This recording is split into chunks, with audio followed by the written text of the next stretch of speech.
Yeah, what's good, Josh? Your man, the Bigga P, and here to share my thoughts on the fight cards from yesterday. Um, Admittedly, I did not watch the televised co-feature for Quigg and Valdez, mostly because I was too focused on with Relikh and Barthelemy. Um, so, I mean, obviously, I'll probably watch that today, soon later, as I'm eating my waffles and my turkey bacon and whatnot. But I did see the other fights, including the show extreme part of the uh, Garcia-Lipinets card. Showtime Extreme card.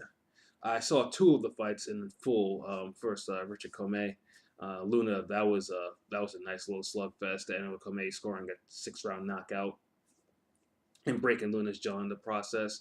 And then after that, we had Mario Barrios facing Bernardo, and put him to sleep pretty quickly in 2 rounds.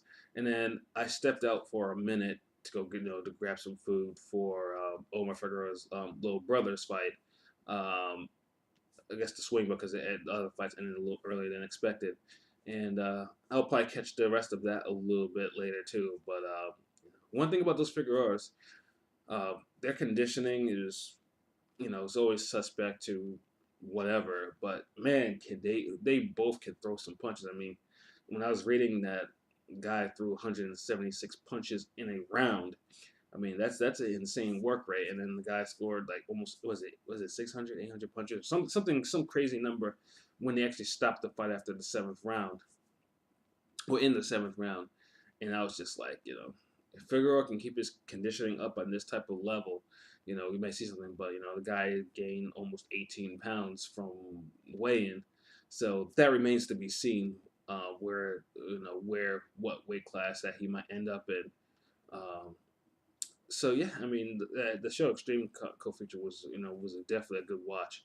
And then get into the main card. The first one was Relikh versus Barthelemy 2. Um, the first fight was was an unexpected. I was expecting much from either of them, and the first fight was one of my favorite ones. They both traded knockdowns. It was a little dirty, a little gritty, and I thought Relikh pulled it out. I think it was maybe by one or two, and but then they gave the fight to Barthelemy with these wild wide scores, and I was just like, no, that's no, that's not possible. I thought Relikh got jobbed again, two fights in a row because he got previously there was a fight with Burns that I thought he won too. Um, so yeah, no, they ordered the rematch, but this time it was the WBA 140 belt that was gonna be on the line, and I was hoping that Relikh would at least right his wrongs to understand that you can't leave it up to the judges. You got to be able to you got to take the belt and the fight from him, and he did just that. That it was a wonderful fight. I mean, pretty much from the opening bell, Relikh did not let Barthelemy breathe. Um, because sometimes Barthelemy is a little passive. He has these little weird inactive stages where he high guards everything, and Relikh all he did was just kept on throwing punches to keep the guy, keep the man's guard up, keep Cuban Barthelemy's guard up, and set up bigger shots. Barthelemy didn't do too much. He landed some nice. I think he landed one noseball body shot, and then after a lot of low blows, I think one of them got him a point deduction. Um, Relikh threw like well over like 1,200 punches in that fight, something around there. But that effort was just it was incredible. I mean, he just did not let it. Barthelemy couldn't get off. He couldn't. Barthelemy just kept on get on his bike, circling the ring and everything, and just he couldn't put his defense to offense because just the pressure was just so enormous. And I don't think I gave Barkley a round. I think that was an easy 120, 107 fight. I didn't give him a round. Or if there was a round to be made, it was probably a gift round. But, I was glad, though, that the judges, all of them had it correct. As in the scores were as wide as the fight was. And so congrats to Relikh, on that. That was a beautiful performance. I was thoroughly impressed because, that was the proof. I was like, he didn't knock him out, but he took the fight to him and took away Barthelemy's zero in the process. So yeah, I was impressed by his effort. And then the main event with Mikey Garcia versus Sergey Lipinets. Um, again, I thought this was going to be a fight where Lipinets was going to get KO'd because two of his last three fights I was not overly impressed by. I mean, I was there at USC Galen Center, watching that bloodbath he had with Lenny Z, and then I mean that was a bloodbath, and he won the fight, but I mean the official calls were like a draw. I wasn't impressed. I was like, that's I mean he struggled a little bit more than I expected, and then afterwards the fight that he won the title in against the Asian. Um, I also thought that fight was way too close, and then he faded kind of late in the fight as Honda was making a comeback. So I was thinking, like, if he's struggling with these type of opponents, then there's no way that he would be able to, he'd be able to he'd be able to stand and stand with and box with Mikey. I was completely wrong. I mean, dude rose to the level. He fought like the champion he was. Um, he landed some nice shots to Garcia's head. He landed a lot of the lead left hooks, and then the body shots too, which I don't find a lot of fighters don't really go to Garcia's body like that. I don't understand. I mean, it could be maybe they're afraid of coming back, but I always felt like if someone actually goes, Garcia is not the most conditioned fighter in the world. I mean, he's probably has had maybe one a couple fights in his career, one or two fights in his career where you can tell that he was probably super conditioned. But I always felt like if someone could actually, really target his body, take some steam out of his punches, someone actually, be able to do something. I have not seen a fighter really attempt it, and Lipinets did try it, but then the technique of Garcia was just a little bit too strong. Um, Although, like I said, I was digging Lipinets' straight right to the body. I mean, he did a lot. And I was like, okay, that's what you did. That's what you had to do. But Mikey showed a chin and showed a resolve. The knockdown in the seventh round, that counter left hand was just a thing of beauty. Um, yeah, I was thoroughly impressed by that. And Lipinets got up. I mean, Lipinets took pretty good, took a competitive beating. And he was game though, and but it was just not enough, like I said, because the technique of Garcia was just way too much. Uh, so Garcia won. I mean, went to this Garcia, won the decision, and then in the process took away the IBF 140 belt. So yeah, it was a great fight. Garcia showed that he could can handle a big, strong puncher, and Lipinets showed that he wasn't just a belt holder. Although he was one and done, but at least he went out on his. I mean, he went out in the possible way, and that big both their stocks rose up because of the fight. So kudos to both. Um, so now we get to the ESPN card, and one thing I really hate is when these networks decide to do cards back to back to each other. I mean, last week it was HBO and Showtime, and then this week it was Showtime and ESPN. I mean, I don't think it's that hard to try to find other weekends or something like that, or air at a different time.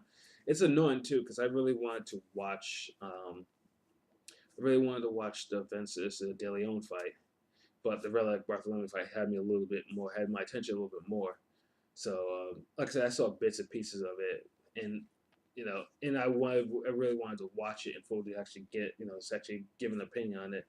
Um, yeah, that's what I'll be doing later when I'm eating my waffles and my turkey bacon, as I mentioned before. However, I did not want to miss the Quigg Valdez fight. In that fight, so I mean, I logged onto my ESPN app on my TV on my laptop, so I was able to watch both of them at the same time. Um, and yeah, that fight had a lot of controversy.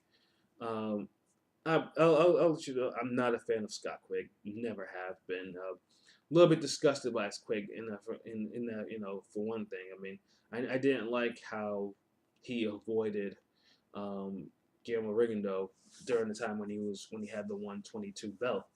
Uh, was not a fan of. There was a lot of there was too much playing game.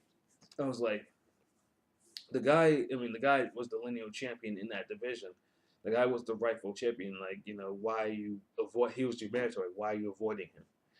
And then I was not a fan. I'm not a fan of Quigg in any way. And Valdez, I've always felt like, I mean, he's a good young fighter, but this was just one of the. But he is someone that I feel that might might need a little bit more work.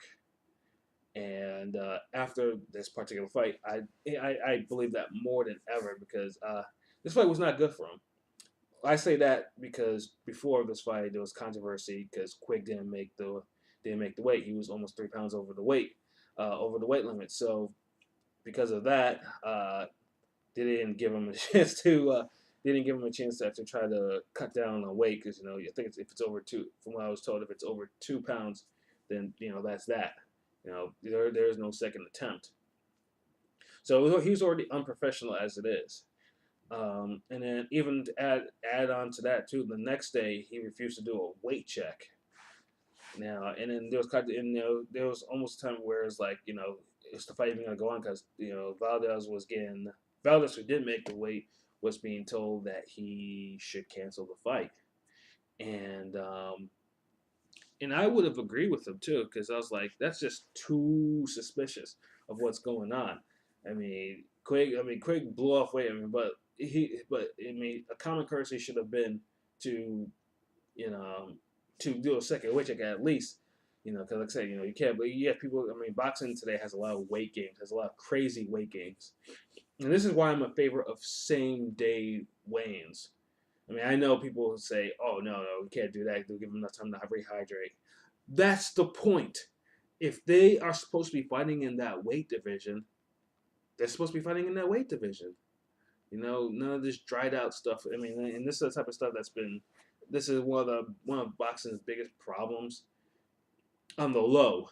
But hey, people thinking that this is the era of 15-round fights, and you can't have these fighters going in there if they're draining themselves in these type of fights, because you get the brain injuries and stuff.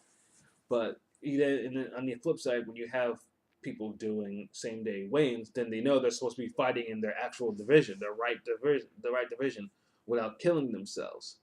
But hey, it'll probably take something drastic for that to change. But anyways, let me get back on track. So yes, there was Valdez was pretty much in his right. He probably should have canceled the fight if Quigg wasn't gonna do a second weight check. But Valdez said, "Hey, no, I'll beat him." And what we got was a StubHub tradition. It was a brutal, gritty fight. It was more brutal and gritty than I actually thought it would be.